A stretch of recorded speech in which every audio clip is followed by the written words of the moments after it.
Fernando Haddad simplesmente calou o Flávio Bolsonaro, não de modo direto, mas ele também calou todos os bolsonaristas com o ótimo trabalho que ele tem feito como ministro da Fazenda. Os bolsonaristas simplesmente não podem criticar o Lula na parte econômica. E é por isso que o Flávio fez uma crítica patética, falando: olha quanto o Lula gastou com a viagem dele à China. Como se o Bolsonaro também não tivesse gastado muito dinheiro nas viagens, além do cartão corporativo.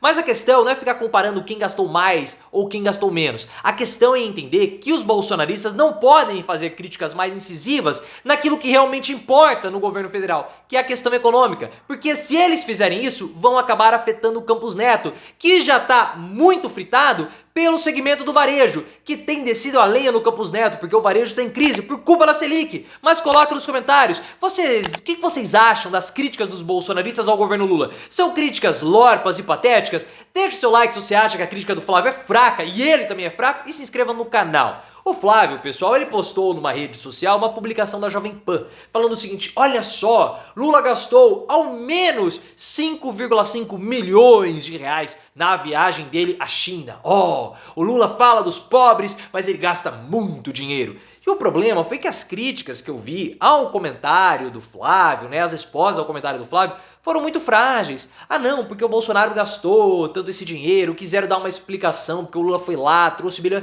Mas essa não é a questão. Não é. Ele não tem o que falar. Pessoal, viagens de presidentes ao exterior são caras, porque você leva toda uma comitiva, tem custos, a comitiva do Lula à China foi uma comitiva grande, então é caro mesmo. O Bolsonaro também gastou muito dinheiro com viagem.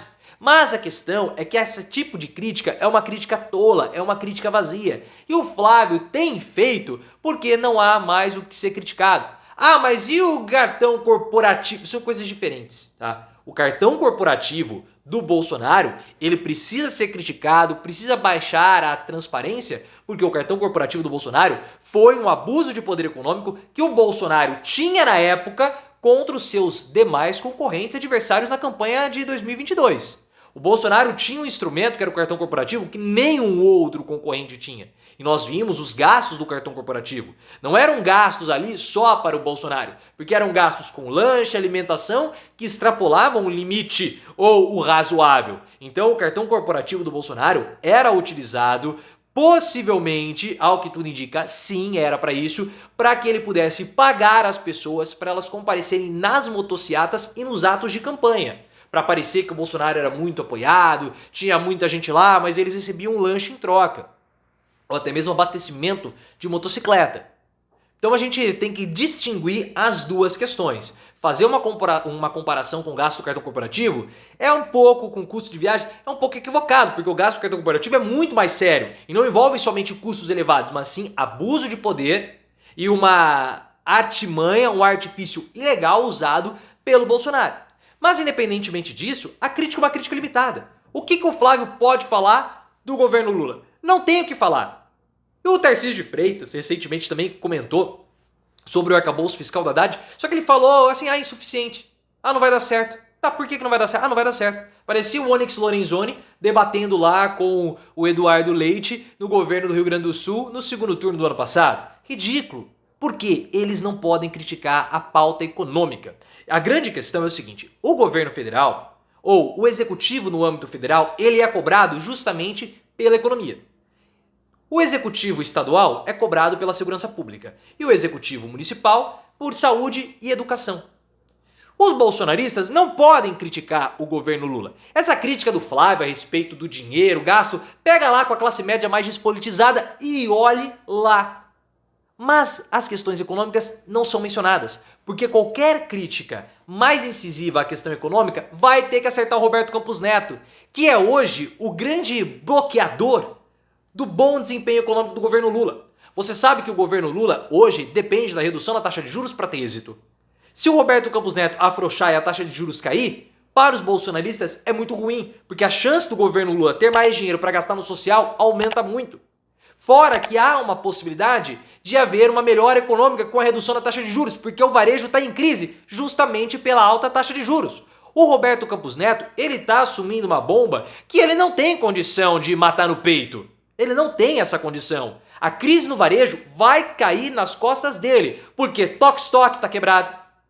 A Americanas está com problema. Ah, mas a Americanas é uma questão de gerência. Tudo bem, mas também está com problema por conta da taxa de juros. Renner, Magalu, Carrefour, Pão de Açúcar, Natura, várias empresas quebraram ou estão numa situação muito ruim porque elas estão alavancadas. O que é isso? Elas estão com muito dinheiro emprestado, tomaram muitos empréstimos e com a taxa de juros altas, essas empresas não conseguem pagar.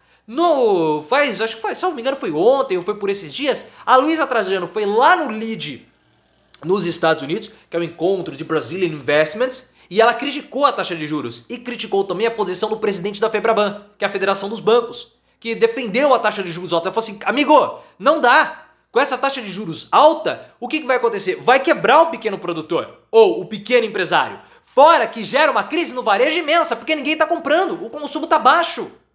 E como que vai melhorar o consumo se nós temos uma taxa de juros tão alta assim? Não vai. Essa crise no varejo é culpa do Roberto Campos Neto. E o Haddad, pessoal, ele fez uma jogada de mestre para a redução da taxa de juros. Porque o que ele fez? Ele indicou para o Banco Central, para ser um dos diretores do Banco Central, o Gabriel Galípolo. Quem que é o Gabriel Galípolo? É um professor da Unicamp que é visto como o braço direito do Haddad no Ministério da Fazenda.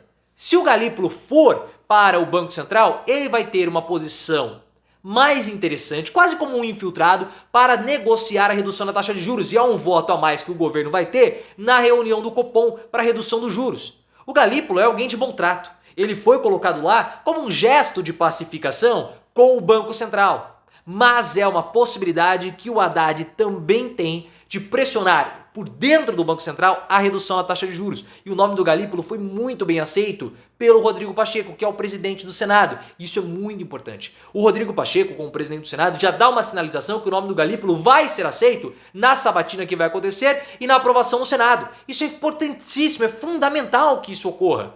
Porque o Senado é uma casa que está mais alinhada ao Lula. E o Pacheco tem dado demonstrações e tem feito críticas públicas à taxa de juros. Porque a taxa de juros precisa ser reduzida, senão não existe governo Lula. Até porque, pessoal, sem a taxa de juros, como que as empresas vão fazer investimentos? Porque pegar empréstimo fica caro. E o Pacheco, junto com o Josué Gomes, que é filho, né, do Josué Alencar, né, que foi vice-presidente do Lula 1 e Lula 2, ele agora é o presidente da Fiesp. O Pacheco e o Josué, no início da semana, criticaram a alta taxa de juros. O Pacheco não criticou diretamente o Roberto Campos Neto, mas ao criticar a taxa de juros, é uma crítica ao Roberto Campos Neto. Então o governo, apesar de muita gente falando, o governo está fazendo direitinho. Ah, tá com problema na negociação. Ah, houve uma derrota no marco de saneamento. Não importa isso. Nossa, como que esse povo da imprensa é tonto? O que importa para o Lula hoje é uma única coisa: aprovar arcabouço fiscal. Se o arcabouço fiscal for aprovado, ótimo, já está meio caminho andado. Os outros 50% é redução na taxa de juros. Então tá tudo caminhando bem. A despeito das críticas da imprensa que estão indo na onda do Arthur Lira, o governo Lula só precisa ter uma vitória: aprovar o arcabouço fiscal. E mais nada. Isso é o governo Lula. E eu não estou exagerando.